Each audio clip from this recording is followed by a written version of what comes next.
We're using the investigative cases that we've built on these individuals in that area to go out and after the worst of the worst. We're going after people who've committed robberies, assaults, DUIs, getting them off the streets, keeping people safe. That is exactly what the leadership in the city should be partnering with us on, and what the governor should be as well. So that from last night, DHS Secretary Kristi Noem Majesty touting a successful immigration crackdown in Charlotte, North Carolina, despite ramped up resistance from protesters like scenes here.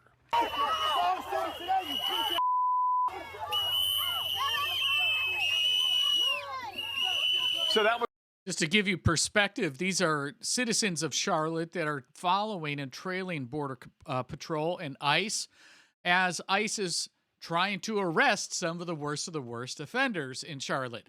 And keep in mind that Charlotte has over 150,000 illegal aliens residing in it.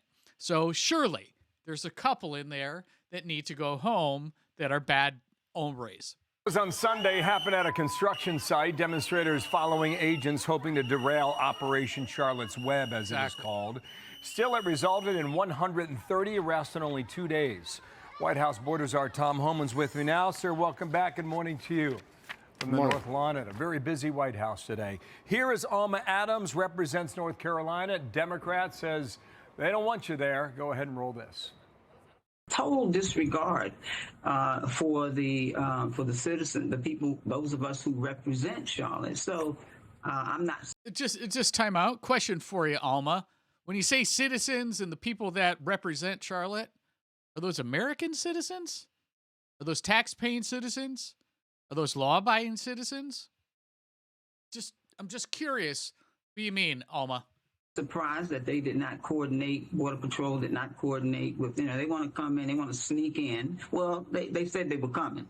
They just didn't tell us what they were going to do, where they were going to be. And that because they don't need to. We really did not have. And that's why citizens are up in arms. Go ahead and answer that, Mr. Homan, sir, if you could. She says total disregard for the people of her community. No, she needs to understand we're enforcing the law. I mean, what other federal agency does she think should not enforce the laws?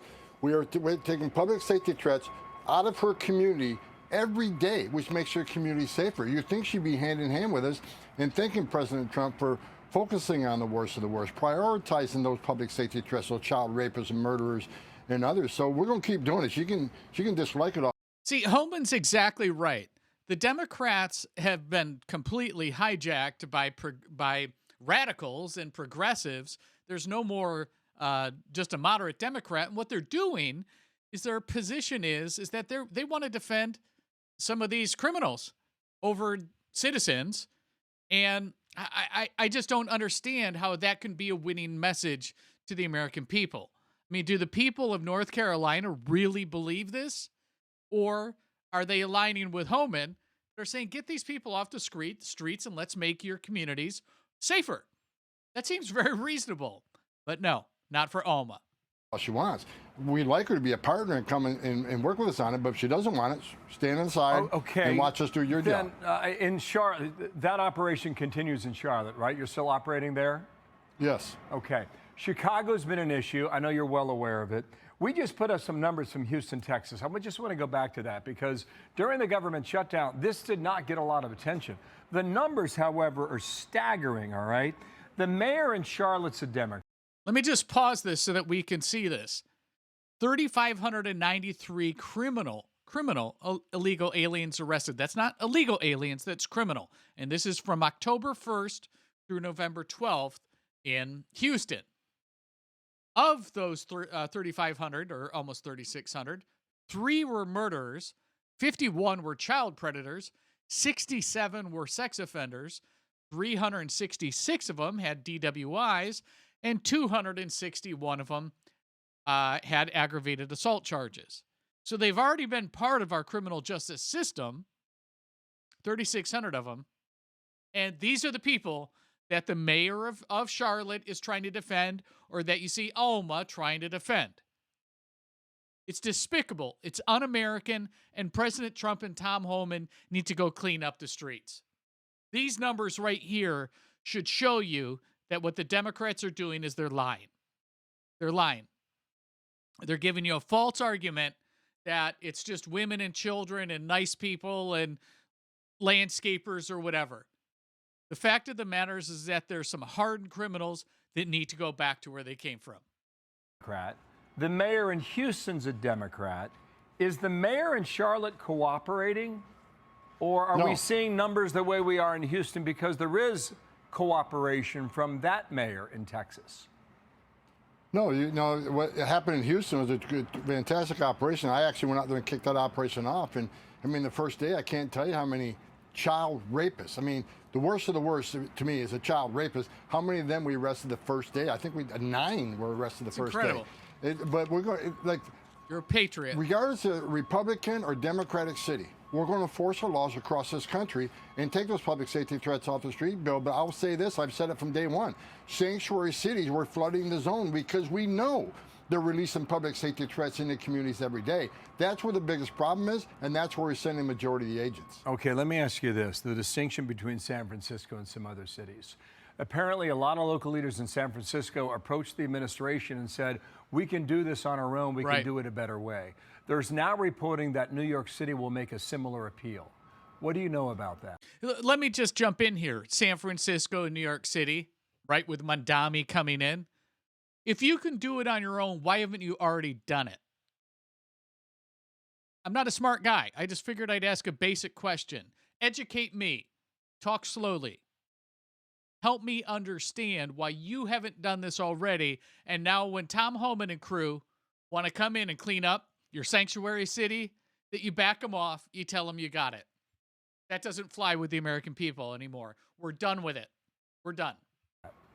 Well, I can tell you that President Trump and me talked about San Francisco, and I actually spoke to the mayor of San Francisco, and he goes, look, let my law enforcement, my leadership, let us see what we can do within our own government agencies here, and give us a chance. And you know what? He stepped up, and much of his law enforcement is doing the right thing. Even though they're sanctuary city, they're taking some actions against the worst of the worst. We'll see it. We'll monitor it. And as I talked to the president, we'll monitor the success. If we think we need to go in, then we'll have a discussion about going in. But New York City, I plan on being in New York City in the near future. We're going to do operations in New York City. We know in New York City, me and Mayor Adams at one point had an agreement to let ICE into Rikers Island so we can arrest the public safety threats and the safety and security of that facility. But the city council shut it down. So we're going to be coming to New York City. We're already there now. I mean, teams are there now. But we will increase the enforcement presence in New York City, again, because they're a sanctuary city, and we know we have an issue there with public safety threats hitting the street every day. With that answer, is there a distinction between what's happening in San Francisco and what can or will happen in New York? We'll see. I mean, I think the president said last night, if the mayor of New York City wants to come and talk about making the streets safer, open up for discussion. I'm willing to meet with anybody. President Trump's willing to meet with anybody. But keep in mind, right? President Trump's willing to meet with anybody. Homan, as he said, is too. But this is the reality. The incoming mayor, Mandami, on January 1st, has a platform of defund the police and send community service organizers and sympathizers out to domestic violence calls and other. So this is a mayor that's office rocker. Office rocker. And there's no way that you can, come to an agreement with somebody that's this loose. They just have no winning strategy at this point. This is what's become of the Democrat Party. When we're trying to come in and clean up the streets, take hardened criminals off, they're going to lie, and they're going to tell you that, they're just racial stereotyping. This isn't. This is targeted. Christy Noem, rather, said the same thing this morning with Charlotte's Web in Charlotte, North Carolina, where they're very specific, very targeted, just like it was in Florida last week with Ron DeSantis. Let's get together and work it together. We much rather work with these sanctuary cities than keep, putting our agents at extreme risk, going out in the community and arresting public safety treatment. They could have arrested them in the safety and security of a jail.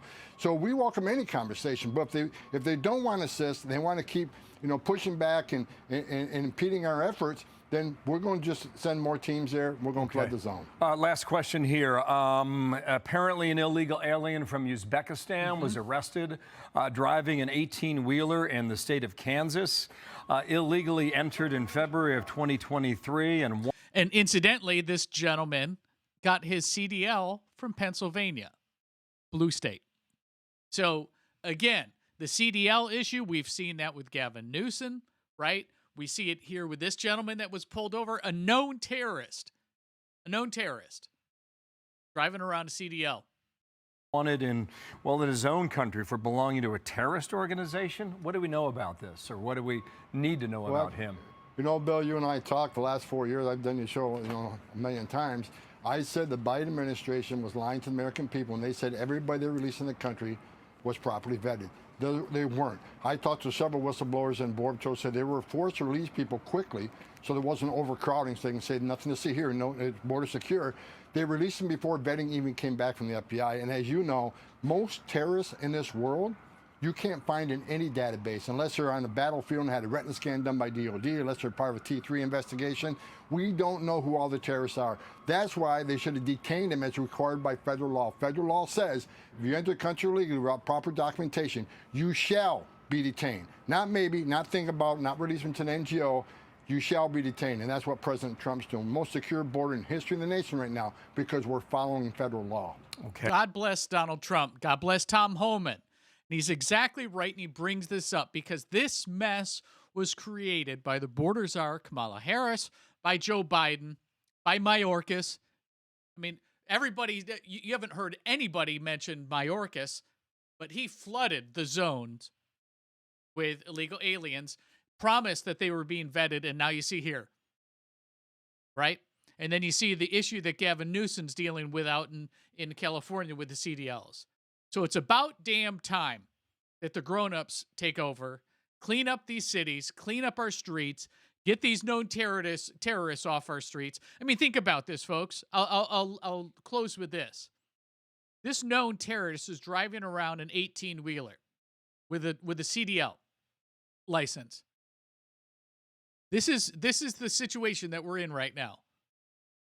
Heaven forbid anything were to ever happen. Joe Biden, Kamala Harris, Mayorkas, you should be ashamed because it's all on you. So let me know what you think. Do you agree with Tom Homan? Do you agree with Kristi Noem? Flooding the zone like they did in Florida, like they did in Houston, like they're doing right now in Charlotte, and it sounds like they're going to New York City next. Let me know what you think in the comments below, and if you haven't subscribed yet, please do so. We'd love to be able to share some more videos with you in the future.